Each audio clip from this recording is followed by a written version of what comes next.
गुरुग्राम के विश्वकर्मा यूनिवर्सिटी में रोजगार मेले का हुआ आयोजन। परिवहन मंत्री मूलचंद शर्मा ने की शिरकत। बीजेपी नेता और पूर्व डिप्टी स्पीकर गोपीचंद गहलोत भी रहे शामिल।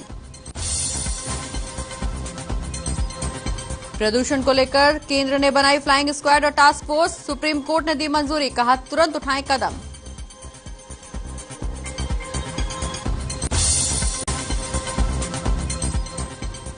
गुरुग्राम में खुले में नमाज पढ़ने को लेकर हिंदू संगठनों के नेताओं का विरोध। सेक्टर 37 में नमाज के लिए चिन्हित स्थान पर फिर लगे जय श्री राम के नारे। मौके पर पुलिस बल तैनात। करनाल से आंदोलन में शामिल होने के लिए निकले किसान। 51 फीट लंबी ट्रॉली से सिंगू बॉर्डर के लिए हुए रवाना। 15 लाख रुपए खर्च करके तैयार की गई ट्रॉली। पलवल में पुलिस पर आरोपियों ने किया पथराव और फायरिंग। हमले में कई पुलिसकर्मी हुए घायल। प्रतिबंधित मांस बेचे जाने की सूचना पर छापा मारने गई थी पुलिस। और करनाल में लाखों की धोखाधड़ी का मामला आया सामने। बच्चों को विदेश भेजने के नाम पर महिला ने लिए 25 लाख रुपए। कोर्ट ने आरोपी महिला को दी अंतरिम जमानत।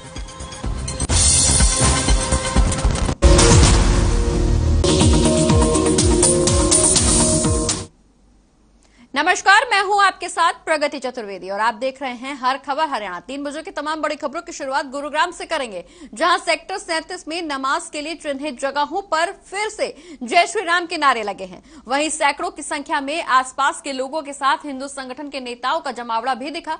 बता दें कि बीते शुक्रवार को भी जुमे की नमाज के दौरान तनावपूर्ण स्थिति बन गई थी। किसी भी अप्रिय स्थिति से निपटने के लिए पुलिस को मौके पर तैनात कर दिया गया है। बता दें कि बीते 3 से 4 महीने से खुले में नमाज को लेकर साइबर सिटी में विरोध जारी है।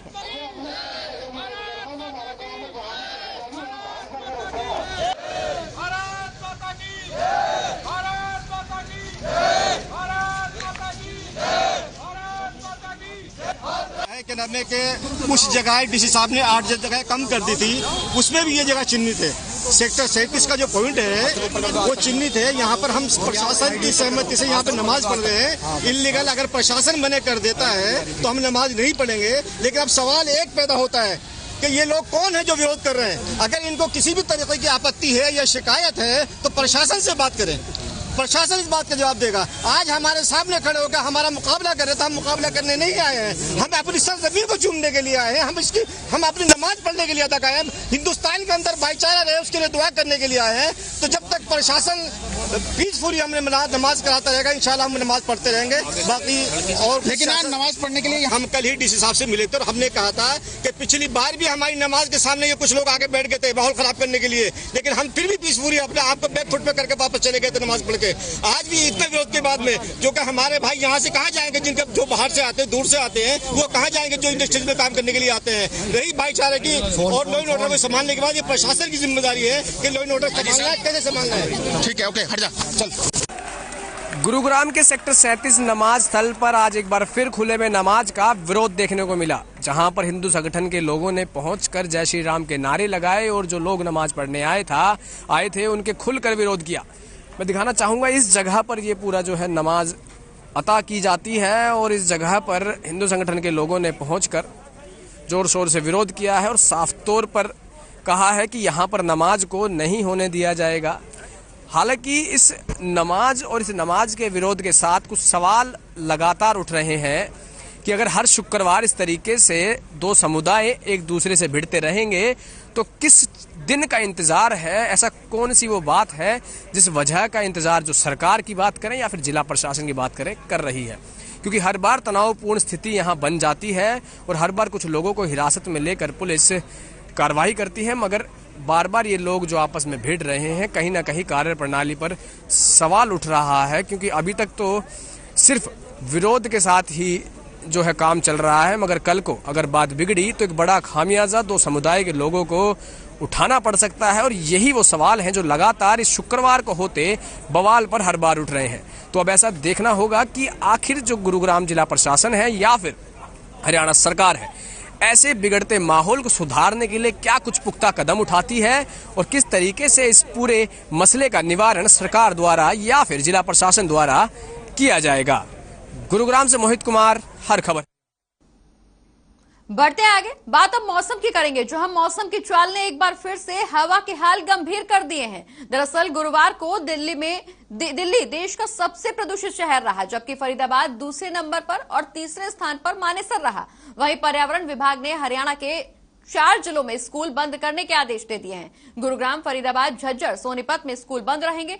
साथ ही 14 जिलों में निर्माण कार्यों पर भी रोक लगा दी गई है। बता दें कि हरियाणा के 4 जिलों में स्कूल बंद होंगे।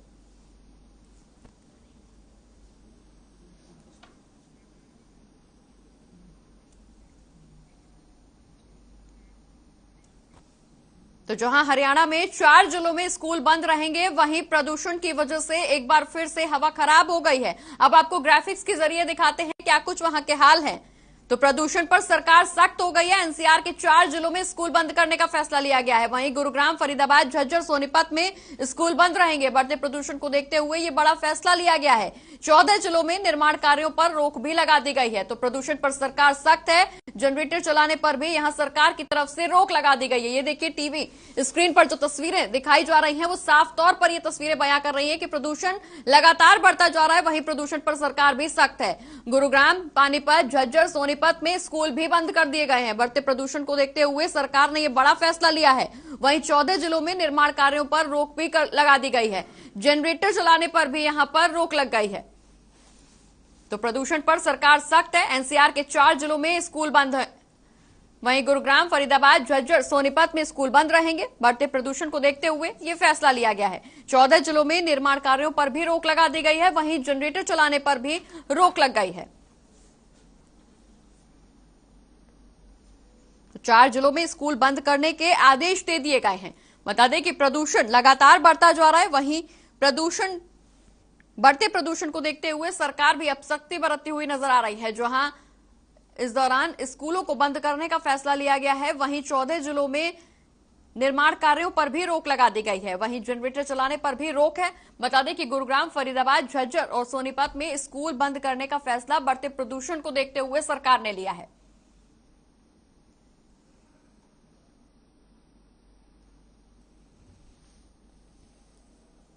तो आबो हवा बिल्कुल खराब होती जा रही है। गुरुग्राम, फरीदाबाद, झज्जर, सोनीपत में स्कूल बंद करने का फैसला सरकार की तरफ से लिया गया है। प्रदूषण पर सरकार सख्त नजर आ रही है।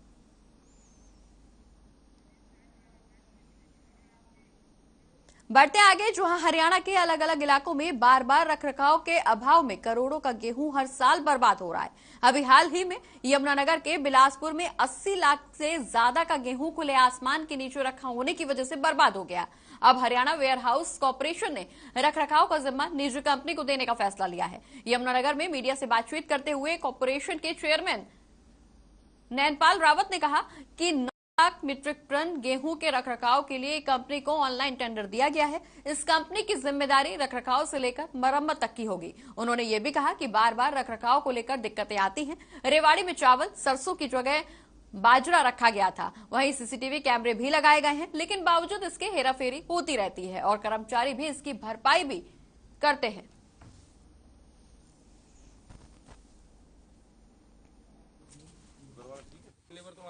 हमने प्राइवेट कंपनियों को टेंडर के माध्यम से ओपन टेंडर करके और ऑनलाइन टेंडर करके कंपनी को भी दिया है और 9 लाख मीट्रिक टन का जो ना उसके साथ एक एग्रीमेंट हमारा हुआ है, जिसमें प्रोक्योरमेंट, सिक्योरिटी और मेंटेनेंस, वो सारी चीजें प्राइवेट कंपनी देखेगी और उसकी सिक्योरिटी भी हम पे अच्छी मात्रा में जमा होगी, ताकि क्योंकि हमारे छोटे छोटे से कर्मचारी हैं, इनकी अगर कोई हेराफेरी कर देता है तो उसको, जैसे रेवाड़ी में भी पीछे हुआ था, आपका जो ना चावल की जगह बाजरा लगा रखा था, इसी तरह की सरसों की जगह बाजरा लगा रखा था।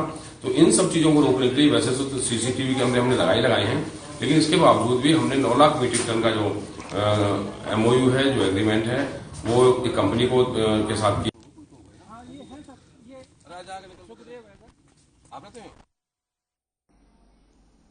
बढ़ते आगे, जहां यमुनानगर पहुंचे नेशनल ग्रीन ट्रिब्यूनल की ओर से गठित निगरानी समिति के अध्यक्ष प्रीतम पाल सिंह ने विश्व भर में बढ़ते प्रदूषण पर गहरी चिंता जाहिर की है और कहा कि विकास के नाम पर इसमें ढील नहीं दी जा सकती।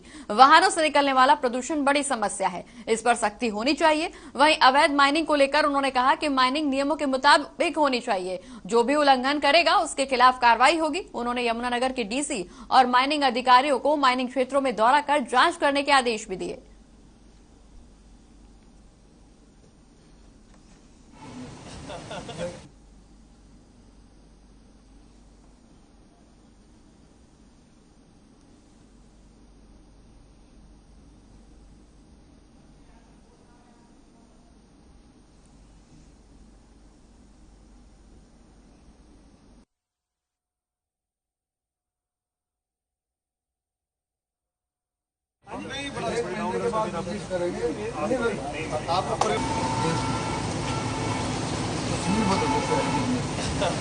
माइनिंग पे नहीं हम पहुंच पाए। माइनिंग थी हमारा विचार जाने का, नेक्स्ट विजिट में माइनिंग पे भी जाएंगे। नॉर्म्स मेंटेन नहीं किए जा रहे हैं, तो अगर ऐसी पीडब्ल्यूडी डिपार्टमेंट भी उसमें इन्वॉल्व है तो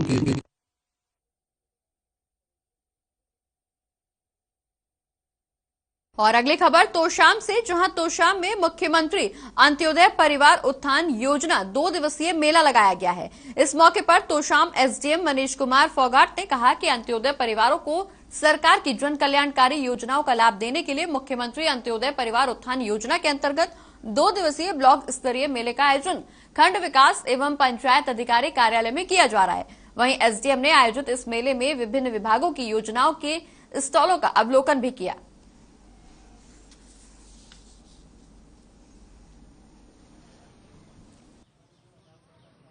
ये माननीय मुख्यमंत्री महोदय के द्वारा इन मेलों का आयोजन करवाया जा रहा है, जो कि मुख्यमंत्री अंत्योदय परिवार उत्थान योजना मेला के नाम से इनका आयोजन किया जा रहा है। अपने खंड स्तर तोशाम में दिनांक 3 व 4 को इन मेलों का आयोजन होगा, सुबह 10 बजे से शाम 5 बजे तक। और इसमें विभिन्न विभागों की ये स्टॉल लगाए गए हैं। जो भी बेनिफिशरीज की एक डेजिग्नेटेड लिस्ट है जो हमें प्राप्त हुई है 930 फैमिलीज की, उनको यहाँ बुलाया गया है। जो भी स्कीम, जिस भी डिपार्टमेंट की स्कीम या सर्विस वो यहाँ लेना चाहते हैं, उसके लिए हेल्प डेस्क और काउंसलिंग डेस्क लगाए गए हैं। फॉर्म अप्लाई करवा के विभिन्न विभाग जो यहाँ पे मौजूद हैं वो उनको ये स्कीम की और ये सर्विस देंगे, प्रोवाइड करेंगे।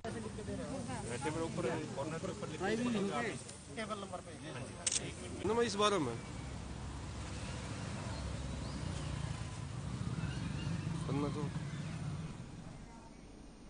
और हरियाणा पुलिस की ओर से राज्य में महिला सुरक्षा और सशक्तिकरण के प्रति सामाजिक जागरूकता बढ़ाने के लिए जागृति साइकिल यात्रा का अभियान चलाया जा रहा है, जिसका नेतृत्व इंस्पेक्टर माया कर रही हैं। वहीं शुक्रवार को ये जागृति साइकिल यात्रा हांसी पहुंची, जहां डीएसपी जुगल किशोर के नेतृत्व में महिला पुलिस कर्मचारियों ने यात्रा का भव्य स्वागत किया।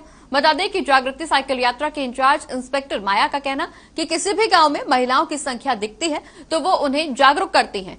कॉलेजों में जाकर छात्राओं को समझाया जाता है। इंस्पेक्टर माया ने यह भी कहा कि उन्हें कॉलेज में अच्छा रुझान और ग्रामीण महिलाओं का खूब आशीर्वाद भी मिल रहा है।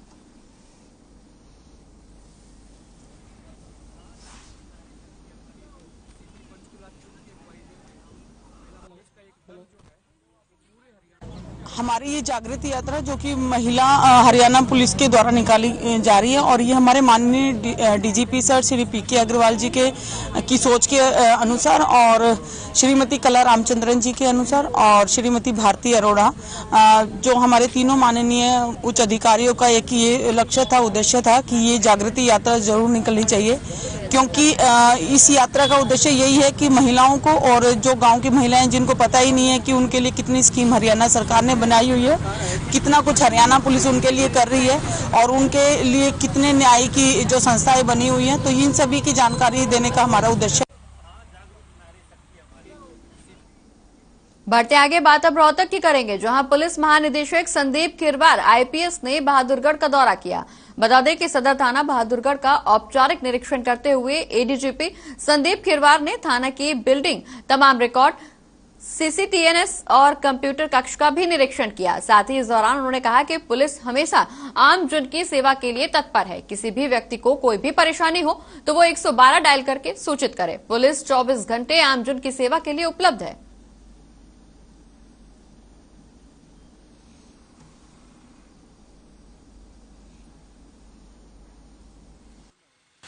आज मैं बहादुरगढ़ आया। मैंने बेसिकली पूरी पुलिस की कार्यप्रणाली को थोड़ा रिव्यू करना था, तो मैंने 2 थाने जो कि सदर बहादुरगढ़ और लाइन पार बहादुरगढ़ में आकर यहाँ के लोकल अफसर्स के साथ विचार विमर्श किया है, यहाँ के रिकॉर्ड्स देखे हैं, थाने का अपकीप देखा है और यहाँ के जो पुलिस की जो समस्या है उनको समझने का प्रयास किया है और पुलिस का जो यहाँ पे परफॉर्मेंस है उसको रिव्यू करने की कोशिश किया है।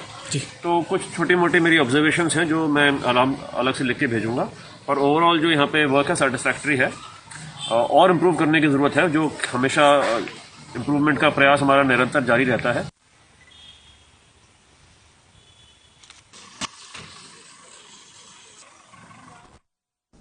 और सिरसा में बढ़ते नशे को खत्म करने के लिए अब पुलिस अधीक्षक अर्पित जैन ने माइक्रो लेवल पर काम करना शुरू कर दिया है। जी हां, सिरसा पुलिस की ओर से नशे के खिलाफ ऑपरेशन क्लीन मुहिम चलाई जा रही है। इसी कड़ी में सिरसा के एसपी डॉक्टर अर्पित जैन ने सिरसा जिले के 7 युवा क्लब के सदस्यों के साथ बैठक कर उनका साथ मांगा और नशे के खिलाफ गांव-गांव में मुहिम चलाने के निर्देश भी दिए।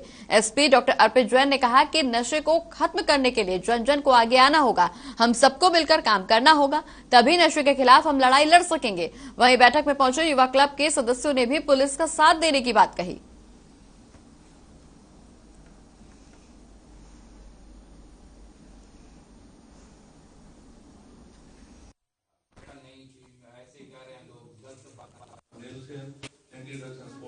बिल्कुल सर, कुछ ना कोई रिजल्ट जरूर निकलेगा, क्योंकि हमें जब भी कोई जिम्मेदारी मिली है, चाहे वो कोविड के अंदर राशन बांटने की मिली हो, मेडिसिन बांटने की मिली हो, या डेंगू का जब पूरा कहर था, जब लोग खुद के परिवार के लिए लोग ब्लड नहीं देते, तब हमें कॉल आती थी, हमने कभी किसी को निराश नहीं होने दिया। इतने 60 गांव के यूथ क्लब हमारे साथ काम करते हैं, हजारों की संख्या के अंदर यूथ है और सभी मिलकर एक छत के नीचे काम करते हैं। कुछ ना कुछ रिजल्ट जरूर निकलेगा। सभी लड़के मेहनती, हमें सब पे विश्वास है।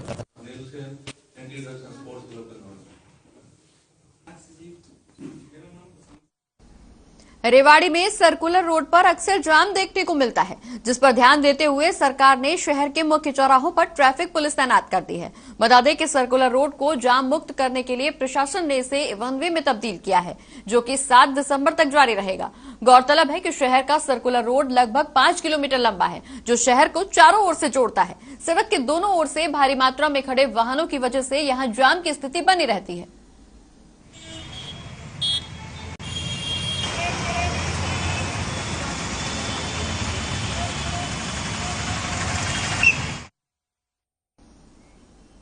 और अगली खबर पलवल से, जहां गांव खायका में मांस बेचे जाने की सूचना पर छापा मारने गई पुलिस टीम पर आरोपियों ने पथराव कर दिया और फायरिंग कर हत्या करने की कोशिश की गई। वहीं इस हमले में पुलिस के कई कर्मियों को चोटें भी आई हैं और सरकारी गाड़ी भी क्षतिग्रस्त हो गई है। वहीं थाना प्रभारी धर्मचंद ने बताया है कि इस मामले में 20 से 25 नामजद और 20 से 25 अन्य लोगों के खिलाफ गौवंश रक्षा अधिनियम, हत्या का प्रयास, सरकारी काम में बाधा डालने का मुकदमा दर्ज किया गया है।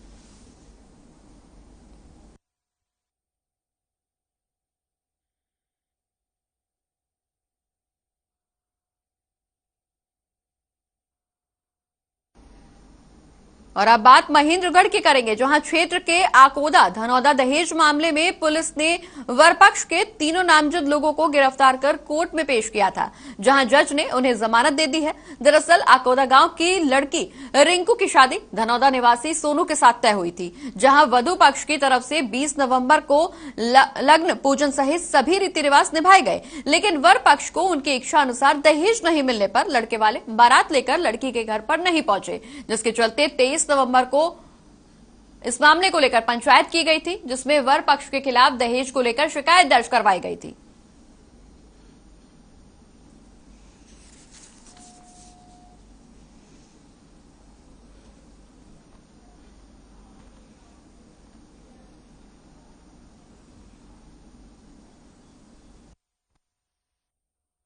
यह मामला दर्ज हो गया था अगले दिन ही 30/11/2021 को, और इसमें आगामी कार्रवाई करते हुए 1/12/2021 1 दिसंबर को कालूराम नामक व्यक्ति जो लड़के के पिता हैं उनको अरेस्ट किया जा चुका है, और 2/12/2021 यानी आज सोनू एवं उनकी माताजी को अरेस्ट किया गया है और तीनों को कोर्ट के सम्मुख पेश किया जा चुका है और नियमानुसार इस अभियोग में कार्रवाई महेंद्रगढ़ पुलिस द्वारा। वहीं पानीपत से बच्चा चोरी करने का मामला सामने आया है। दरअसल बीते दिनों पानीपत की पप्पू कॉलोनी से 3 बच्चों के अपहरण की घटना को अंजाम दिया गया था। बता दें कि इस दंपत्ति को बच्चे नहीं होने पर अपने ही पड़ोसी के 3 बच्चों का अपहरण कर लिया। वहीं उन्हें लेकर ये दंपत्ति यूपी के बागपत में किसी रिश्तेदार के घर पहुंच गए। जैसे ही मां बाप को खबर मिली तो उनके पैरों तले जमीन खिसक गई और उन्होंने पुलिस में शिकायत दर्ज करवाई। वहीं पुलिस मामले की गंभीरता को देखते हुए पुलिस ने महज 24 घंटे में ही तीनों बच्चों को आरोपियों समेत यूपी के बागपत से बरामद किया। आरोपियों को रिमांड पर लेकर पूछताछ की जा रही है। वहीं अब आरोपी दंपत्ति को जेल भेज दिया गया है।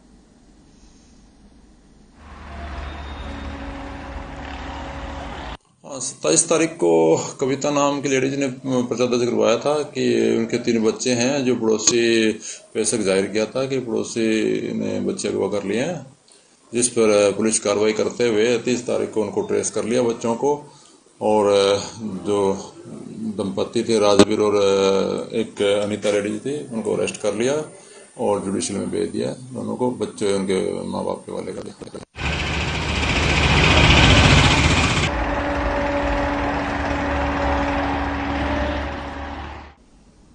और करनाल में विदेश में बच्चों को भेजने के नाम पर 25 लाख रुपए की धोखाधड़ी करने का मामला सामने आया है। दरअसल धोखाधड़ी का आरोप एक महिला पर लगा है। बता दें कि आरोपी महिला बच्चों को अपना रिश्तेदार बनाकर विदेश भेजने के सपने दिखाती थी। आरोपी महिला ने एक से 15 और दूसरे से 10 लाख रुपए ठगे। वहीं जब आरोपी महिला से पूछताछ की गई तो उसने बताया कि हमने कोई पैसे नहीं लिए हैं, अगर लिए हैं तो सबूत दिखाएं। इनके इतने पैसे देने की औकात तक नहीं है, हम पर ये आरोप लगा रहे हैं। और वहीं अब इस पूरे मामले पर पुलिस का कहना है कि उनके पास 2 शिकायतें आई थी। फिलहाल कोर्ट ने आरोपी महिला को अंतरिम जमानत दे दी है और पुलिस पूरे मामले की जांच पड़ताल कर रही है।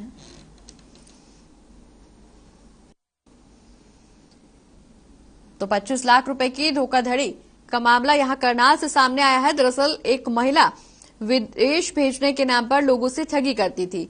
वहीं जब ठगी का शिकार हुए लोगों ने पुलिस में मामला दर्ज करवाया तो महिला का आरोप है कि उस पर लगाए हुए ये आरोप झूठे हैं। मैंने इनसे कोई भी पैसे की मांग नहीं की है। हालांकि पुलिस अब पूरे मामले में जांच पड़ताल कर रही है।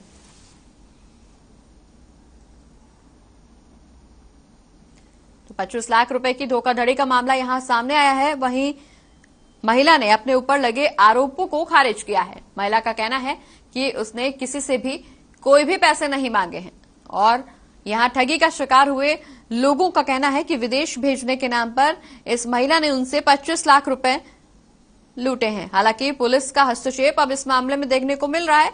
पुलिस ने महिला को कोर्ट में पेश किया था, जहां से महिला को कोर्ट ने अंतरिम जमानत दे दी है, लेकिन पुलिस अब पूरे मामले की तहकीकात कर रही है। इनके बेटे के साथ शादी करने की, तेरे लड़के की शादी करवाऊंगी अपनी लड़की के साथ। मेरी लड़की कनाडा में पक्की हुई है तो तेरे लड़के को लेके जाएगी। मेरे घर 1.5 साल से आना जाना था इस लेडीज का, और धोखेधड़ी से जिसने पैसे ले लिए मेरे से 15 लाख रुपए 3-4 बार करके मैंने इसको पैसे दिए हैं, लेकिन अभी हम वो कर रही है। मेरे पास कोई सबूत नहीं है, मैंने नकदी पैसे दिए इसको। आज जब रिश्तेदारों ने परेशान करा, साहब जी मैंने अपना परसों घर बेच दिया, उनके पैसे दिए जी मैंने सारे स्टेटमेंट करवा दिए जी पुलिस वाले के पास। मैंने सारे गवाह पेश कर दिए। ये भी धक्के देगा, कह रहे तुम क्रिमिनल हो, तुम लड़कियों को बेचते हो, ऐसे ऐसे बोले हमारे ऊपर लगाए जा रहे।